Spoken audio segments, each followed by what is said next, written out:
Okay, this is our third session of creating a special Valentine video. Let's get started by clicking on the PowerPoint. You'll see that I have made several changes. First of all, the title slide here I've changed. I just clicked on the image and hit the delete button, and then I went to Insert,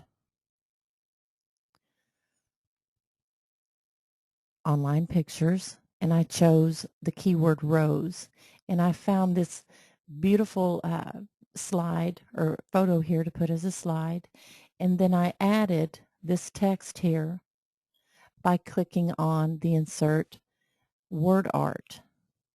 And then when I wanted to change the font color, I went back to the Home tab, and this is where I chose the bolding, the shadow. I chose the drop down for my color, and then the size also. And so that's how I changed that. Here, I went to Insert, Online Pictures, and I chose the keyword butterfly.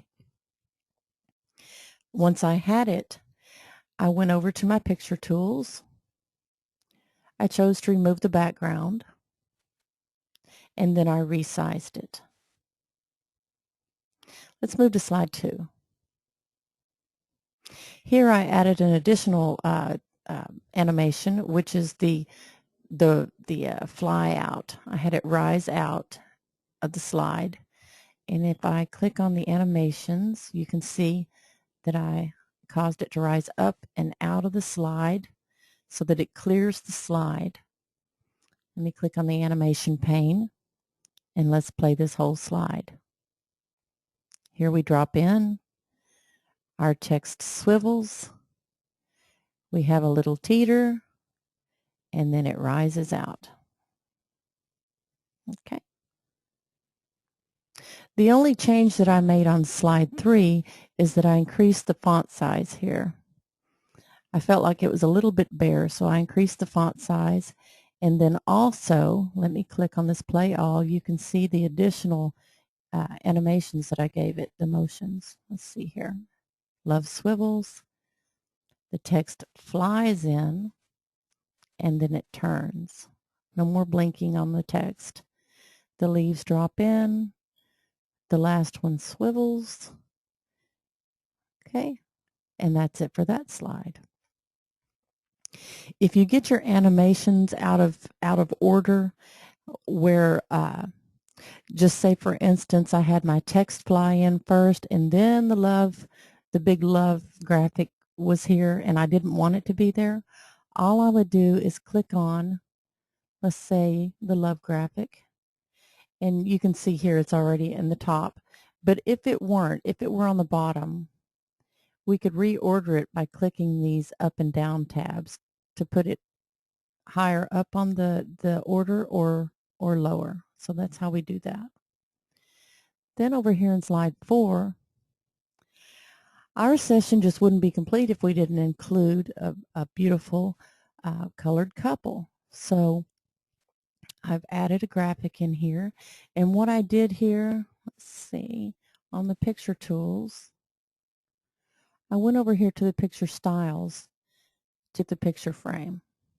Now on the last video, I had the picture in here of my daughter, and then I went up here to picture border, and then I increased the weight size and the color as well. So that's the only difference I made in this slide here.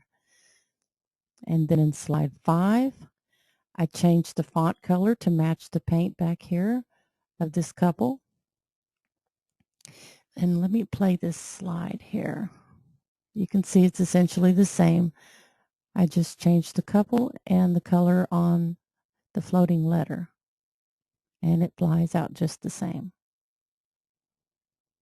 Okay, slide 6 was really tricky. I changed the color of the hand. Remember, this was a pieced work here. I changed the color of the hand by going to the picture tools, and the corrections drop down. And you can see I've used this one where before it was this color. Okay, but because it casts shadow by darkening it, I had to change the color of the slide background itself. And I did that by going to the Design tab and the Format Background. Okay, and you can see I added a color here where before it was just plain old white. I added a color to kind of shadow this, the shadow that was cast on here by changing the color corrector. Okay, and then on slide 7, I took out the annotation about the candy cane woman because she's not featured in this one. That's all I did, guys. I hope you like it. I hope you've learned something, and I thank you for taking the time to listen to me. Bye-bye. Happy Valentine's Day.